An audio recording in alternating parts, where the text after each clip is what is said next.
Four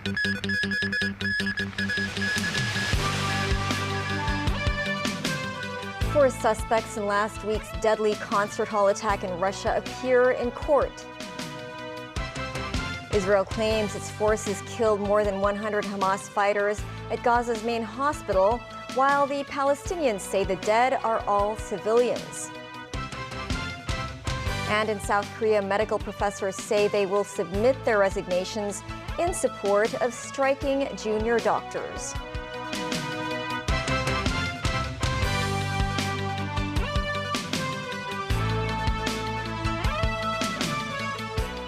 Hello and welcome to TVB News.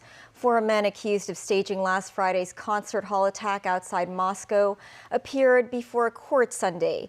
A court statement said two of the suspects accepted their guilt in the assault, which killed 137 people and injured 182 others. Their court appearance took place as Russia lowered flags to half-staff for a day of mourning. Tracy Furness has more. There was a heavy police presence outside Moscow's Basmany District Court, where four men between the ages of 19 and 32 were charged with carrying out the concert hall attack that killed more than 130 people, including 3 children. At the preliminary hearing Sunday, 2 of the suspects pleaded guilty to terrorism charges. All 4 men showed signs of severe beatings with swollen faces, and one barely conscious during the hearing. One of the men appeared in a wheelchair wearing a hospital gown and trousers. The court ordered the men, all of whom are citizens of Tajikistan, to be held in pre-trial custody until May 22nd. Meanwhile, Russian President Vladimir Putin lit a candle in church for those killed at Crocus City Hall outside Moscow, where the shooting took place Friday night. This came as Putin declared a national day of mourning in Russia. Cultural events were cancelled and flags were lowered to half-staff, while television, entertainment and advertising were suspended. Earlier Sunday, people laid flowers outside the 6,200-seat concert hall, where the 4 armed men massacred concert-goers who were there to see Soviet-era rock group Picnic. 100 people are still in hospital, some in serious condition. This Moscow resident came to give her condolences to those who lost relatives. She said, "I couldn't stay away. Together with other Russians, we came to the scene." And this resident witnessed the scene, saying, "The entire building was in flames. There were firefighters, ambulances and police. There was no panic, but everyone was shocked." Putin said 11 people have been detained, including the 4 gunmen. Islamic State has claimed responsibility for the attack, but Putin has not publicly mentioned the militant group in connection with the attackers, who Putin said were trying to escape to Ukraine. He also said some on the Ukrainian side had been prepared to spirit the gunmen across the border. Ukraine has denied any role in the attack. Tracy Furness, TVB News. The French government is raising its terror alert warning to its highest level following the concert hall attack in Russia. French Prime Minister Gabriel Attal announced the move after a meeting between senior security and defense officials and President Emmanuel Macron. Attal said in a post on X that the decision was taken in light of the Islamic State claiming responsibility for last week's attack on Russia and the threats weighing on France. This comes 4 months before Paris hosts the Olympic Games. In Armenia's capital, Yerevan, 3 men have been charged with terrorism offenses after attempting to storm a police station, detonating hand grenades that injured 2 of the attackers. One of the men stood at the entrance of the police station for more than an hour, threatening to set off another grenade. Security forces rushed to the scene and were able to detain the attacker. No one was wounded in the operation to detain the 3rd gunman. The Interfax news agency reported Sunday that the gunman might belong to the Combat Brotherhood organization, as around 50 members had been detained earlier in the day. The group said it had nothing to do with the incident. Palestinians who fled on ongoing Israeli raid of Gaza's main hospital described mass arrests and forced marches past bodies in interviews on Sunday. The United Nations, meanwhile, said Israel is now blocking its main agency helping Palestinians from sending food aid to the enclave's devastated north. There are also reports indicating that Israel may be willing to allow displaced Palestinians to return to the north of Gaza as part of a ceasefire deal with Hamas. Nasvi Karim has more. Israeli airstrikes continue to pound Gaza City in the north of the Strip as its military maintains its siege of Al-Shifa hospital. The IDF left the facility in November after saying they had wiped out Hamas there, but have returned over the past week, claiming the Palestinian fighters have regrouped and are conducting attacks from the rooms inside the building. Hamas categorically denies any presence in the hospital, saying Israeli soldiers are freely moving inside while interrogating medical staff. The IDF says 170 fighters have been killed and 480 captured. Hamas says they're all civilians. Israel is also striking areas around two hospitals in Khan Yunis in the south, Al-Amal and Nasser. In Rafah, authorities reported 7 people were killed, including 3 children and 1 woman, after an Israeli airstrike on a house. In central Deir al-Balah, 10 people were reportedly killed in an airstrike, 2 children and 5 women among them. The humanitarian situation in Gaza is worsening despite airdrops.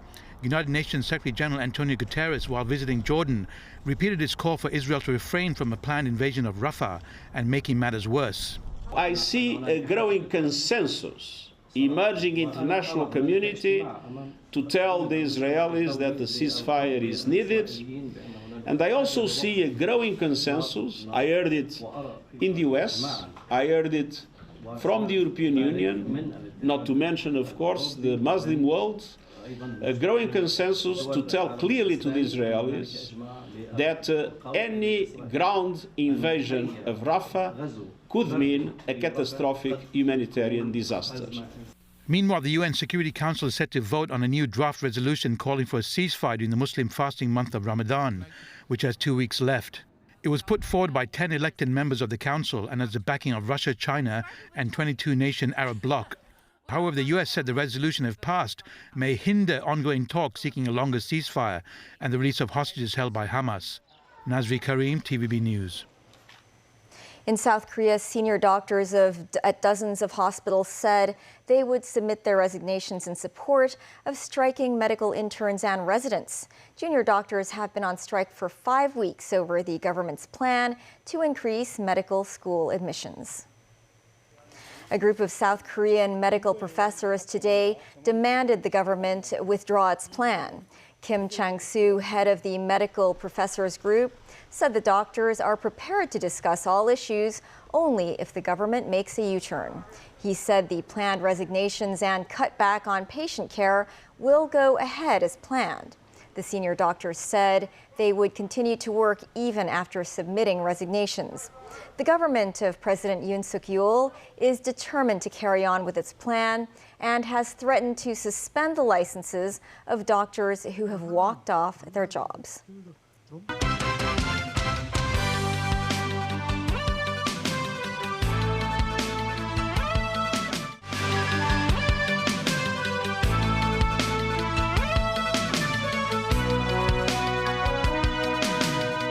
Welcome back. Lawmakers expressed concern over the upcoming waste charging demonstration scheme to be launched on April 1st. Mimo Sangai reports. The launch date of the government's waste charging scheme has been changed to August 1st. Authorities decided to launch the waste charging demonstration scheme at 14 designated locations on April 1st. The test locations include shopping malls and public housing estates. During a legislative council session today, some lawmakers questioned the scheme. The demonstration scheme is rather small in scale, and I don't think that you will have sufficient data in the coming 2 months for you to improve the scheme. We have to examine the problems that may arise, and these are not the things that we can foresee. After the scheme, we will see if we need to review the process and plan for the implementation. We are determined to implement the scheme. The administration is saying that you're keeping an open mind, but I think you should have a very decisive decision by June as to whether you're really to roll out the scheme or you're going to defer the scheme, because the citizens have to make themselves ready. Don't give them an uncertainty. One way for residents who wish to save some money on rubbish after the implementation of the waste charging scheme is to reduce their food waste. This private housing estate in Cheung Kwan O has 5 food waste bins, which are subsidized by the Environmental Protection Department. The department also distributed food waste buckets to more than 2,000 residents in the estate. Meanwhile, the residents at this public housing estate only received a few food waste buckets, despite having the same smart food waste bin. Individuals said they must use plastic bags to carry food waste.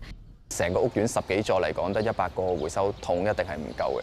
Eastern District Councillor Lam Wing Sing said the Environmental Protection Department expressed concern over the lack of food waste buckets for public housing estate residents. He said those used plastic bags will be dumped into rubbish bins that are placed next to the food waste machine, creating a public health hazard.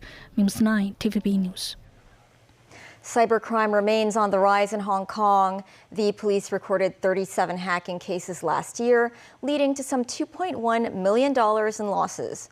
The force has joined forces with other countries and Interpol to tackle such crimes, arresting 70 individuals and successfully removing 153 malicious servers. Timothy Lee tells us more. Hong Kong has experienced an upward trajectory of hackers attacking public organizations in recent years. The total number of cybercrime reports over the past year was close to 35,000.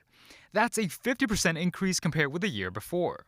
Money lost in such attacks last year reached some $5.4 billion, a more than 70% rise over the previous year's figure. This as authorities recorded 37 hacking cases in 2023 that led to the loss of $2.1 million, which is a 200% increase compared to the same period in 2022. Police have strengthened efforts since mid-2023 to combat the rise of cybercrime in the SAR, such as removing 60 malicious servers and more than 35,000 phishing websites between September last year and February this year. The force also joined hands with 54 countries and Interpol between September and November last year to remove more than 900 malicious servers and arrested 70 people. Authorities shared some of their views on why the cyber attack trend is rising in Hong Kong. Regarding why the figures of the technology crime or the access to computer case we recorded an increase, I think there are a few reasons. First of all, regarding the technology crime, I think it is not a unique problem in Hong Kong. It is a global problem. More criminals switch their criminal activities to online. And it is also because of our daily life is more technology dependent. So we foresee that it is an unavoidable trend. The police offered several suggestions for residents to protect themselves against cyber attacks, including the use of stronger passwords, regularly updating their software, as well as strengthening cybersecurity training for employees. Timothy Lee, TVB News. The 4-year-old girl in a suspected child abuse case in Kowloon City remains in critical condition tonight. Her mother, who was charged with child abuse, appeared in court today and was granted bail of $100,000. The 38-year-old mother claimed to be a housewife. She was accused of abusing or neglecting her daughter on purpose, leading to her unnecessary injuries. The 4-year-old was found unconscious in a bathtub yesterday, and there were multiple bruises on her body.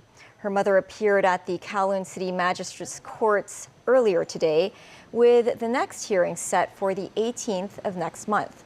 She was granted bail but had to give up her travel documents to authorities. The Hong Kong Anti-Cancer Society said today more young people are now being diagnosed with cancer. The organization said authorities should provide more psychological support to cancer patients and carers. Mimo Singhai reports. This is the launching ceremony of the Hong Kong Jockey Club Cancer Survivorship Care Project. While the pilot project was first introduced in 2011 by the Hong Kong Anti-Cancer Society, or HKACS, it has been supported by the Jockey Club Charities Trust since 2015. Between September 2015 and the end of last year, the scheme supported 27,503 cancer patients and carers. Some may think cancer is a disease and often targets the elderly. The HKACS said, in fact, among the city's cancer cases in recent years, 48.4% of the patients are aged between 18 and 60. The organization also noted that more women than men are diagnosed with the disease. In the past 2 years, the number of female newly diagnosed cancer patients is 103, while the number of men is only 100. According to the statistics provided by the Department of Health, the rate of taking up smoking and the rate of taking up drinking is getting higher and higher among women. Many women in Hong Kong is both working and taking care of the family. So the stress of handling both work and family is really putting a lot of pressure on the female. Under the Cancer Survivorship Care Project, patients and carers can receive support in multiple forms, including the opportunity to join capacity-building programs. To assess the effectiveness of the project, the University of Hong Kong interviewed 174 cancer patients and 131 caregivers between September 2021 and May 2023. The results show the mental well-being of patients and carers has improved. The perceived distress of patients and caregivers was reduced by 21.4% and 20.2% respectively. The mental health of carers improved by 20.7%, while the positive feelings of patients increased by 16.7%. According to our culture, I do think that, Chinese people, they may not, express their negative emotion in particular to other people. Sometimes they will just suppress it or do not express it. That is also one of the reasons that they show higher stress, also higher anxiety. The organization also hopes the government can take the lead in providing funding to local NGOs to meet the needs of cancer patients and caregivers. News 9, TVB News. That's the news. Thanks for watching. Pearl Magazine is up shortly. Bye for now.